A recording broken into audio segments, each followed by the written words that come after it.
Lai Ziemassvētku gaidīšanas laiks nepārvērstos tikai steigas pilnā iepirkšanās drudzī, kad pēdējā brīdī iegādājamies sērijveida izstrādājumus lielveikalos, Madonas jaunieši ir norganizējuši Ziemassvētku dāvanu tirdziņu. Ziemassvētku iepriecinājums var būt arī nodziedāta dziesma vai ar labām domām pagatavot Ziemassvētku sveiciens. Dāvanas varētu būt ļoti daudz un dažādi, bet svarīgāks ir, ka mēs dodam no sevis, no savu laiku, un kā to, ko mēs dodam, arī nāk no sirds. Nereti bērni un jaunieši ir tieši tie, kas lielāko vērību dāvanu izvēlē pievērš pašgatavotām oriģinālām lietiņām. Jaunieši uzskata, ka tās gatavojot vai izvēloties, domas raisās pie tā, kam dāvana tiks pasniegta, vai patiks, vai būs atbilstoša. Mēs pārdodam netaustāmas lietas, muzikāla dāvana. Mēs apsveicam cilvēkus. Man Ziemassvētkos ir dzimšanas diena, tāpēc gribu taustām, bet man patiktu, protams, ja es viņus nepazīstu. Man patiktu, bet tā kā es viņus pazīstu, iesaku jums visiem. Mēs pārdodam, mums ir skaistas auduma somas, kuras tagad kā veikalos nedod maisiņas. Var izmantot arī kā iepirkumu, un mums skolā arī meitenes kā skolas somas izmanto. Grāmatas liek un tā. Vai tā ir liela vai maza Ziemassvētku dāvana? Kā tu domā?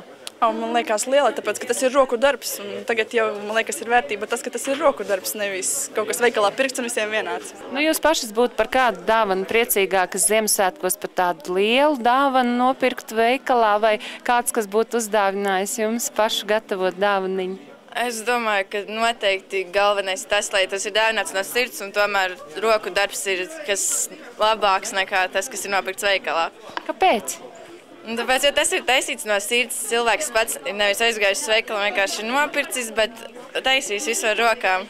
Tā kā tas tomēr ir, zina, kad ir likta iekšā mīlestība. Ir tā varbūt tuvākā un lielākā vērtība, ka tas tieši tu esi veltīt to laiku, lai taisītu šo dāvanu. Un es domāju, ka kaut ko pirksiet, tad lai tas būtu pārdomāts. Un lai to, kas tiks dots, ir arī izdomā tieši šim cilvēkam.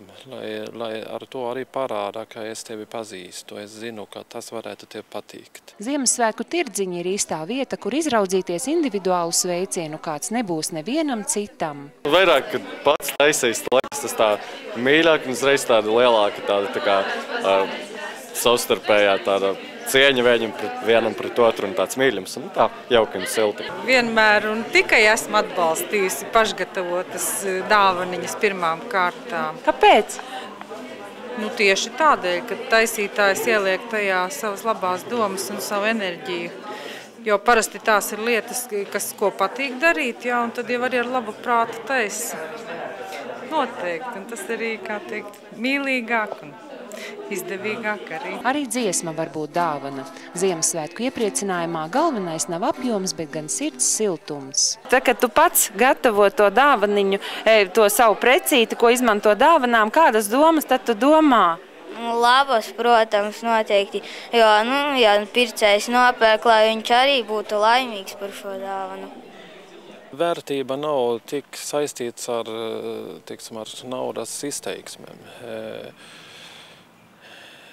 Es arī domāju par to, kas parasti tiks teikts, ka visvērtīgākas lietas mēs nevaram nopirkt par naudu. Veselību, uzticību no citiem cilvēkiem. Un tāpēc es domāju, ka